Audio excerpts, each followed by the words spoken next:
തിയേറ്ററുകളിലെ CCTV ദൃശ്യങ്ങൾ ചോർന്നതിൽ നേരിട്ടുള്ള പരിശോധനയ്ക്ക് കടക്കുകയാണ് കേരള പോലീസിന്റെ സൈബർ സെക്യൂരിറ്റി വിഭാഗം. കൈരളി, നിലാത്, ശ്രീ തിയേറ്ററുകളിൽ നേരിട്ടെത്തി പരിശോധന നടത്തും. അന്വേഷണത്തിനായി KSFDC ആഭ്യന്തര അന്വേഷണ സമിതിയും രൂപീകരിച്ചിട്ടുണ്ട്. രാഹുൽ ജി നാഥ് വിവരങ്ങളുമായിട്ടുണ്ട്. രാഹുൽ, വളരെ ഗുരുതരമായൊരു പ്രശ്നമാണ്.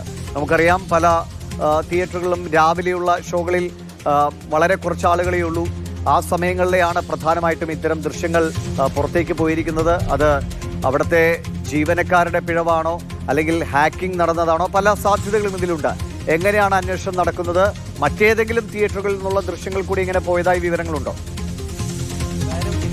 അത്രമാത്രം ഗൗരവത്തിൽ തന്നെ KSFDCയും കാണുന്നു എന്നുള്ളത് തന്നെയാണ് ഏറ്റവും പ്രധാനപ്പെട്ട കാര്യം. കാരണം ഇന്നലെ ഈ വാർത്ത പുറത്തു വന്നതിന് ശേഷം MD ഉൾപ്പെടെയുള്ളവർ മാധ്യമങ്ങളോട് കാര്യങ്ങൾ വിശദീകരിക്കാനായി സമയം മാറ്റിവെക്കുന്നു. അത് കൃത്യമായി വിശദീകരിക്കാൻ ശ്രമിക്കുന്നു. 4 കാരണങ്ങളാണ് ഇന്നലെ വരെ അവർ പറഞ്ഞിരുന്നത്. എന്നാൽ ആ കാര്യത്തിൽ വ്യക്തത ഉണ്ടാകേണ്ടത് അനിവാര്യമാണ്. അതുകൊണ്ട് തന്നെയാണ് ഈ KSFDC ചെയർമാൻ K മധു തന്നെ നേരിട്ട് പോലീസിൽ പരാതി നൽകിയത്. അങ്ങനെ സൈബർ പോലീസാണ് ഇപ്പോൾ നിലവിൽ അന്വേഷണം നടത്തുന്നത്. ഇന്നെന്തായാലും തിയേറ്ററുകൾ നേരിട്ടെത്തി പരിശോധന നടത്തുന്നുണ്ട്. അതിലേറ്റവും പ്രധാനമായി പരിശോധിക്കുക, ഈ തിയേറ്ററുകളിലെ CCTVകൾ നേരിട്ട് ഹാക്ക് ചെയ്യാൻ കഴിയുന്നവയാണോ, അങ്ങനെ സാധ്യതയുള്ളവയാണോ എന്ന് നോക്കിക്കഴിഞ്ഞാൽ പിന്നീട് അങ്ങനെ ഹാക്കിംഗ് സാധ്യത ഉണ്ടെങ്കിൽ അവിടേക്ക് എത്തിപ്പെടാൻ കഴിയുന്നവർ ആരൊക്കെയാണ് എന്ന തരത്തിലേക്ക് അന്വേഷണം പോകും.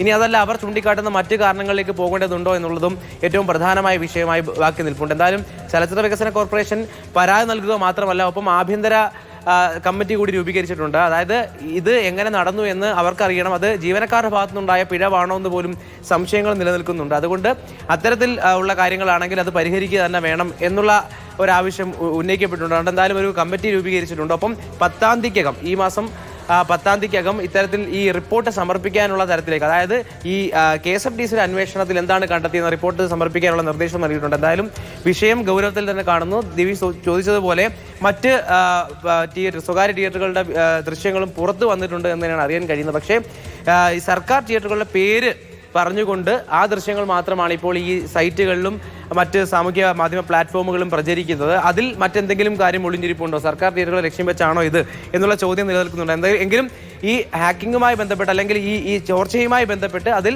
മറ്റ് തിയേറ്ററും ഉൾപ്പെട്ടിട്ടുണ്ടെന്നാണ് നിലവിൽ ലഭിക്കുന്ന സൂചന. ദിവിഷ്, ശരി.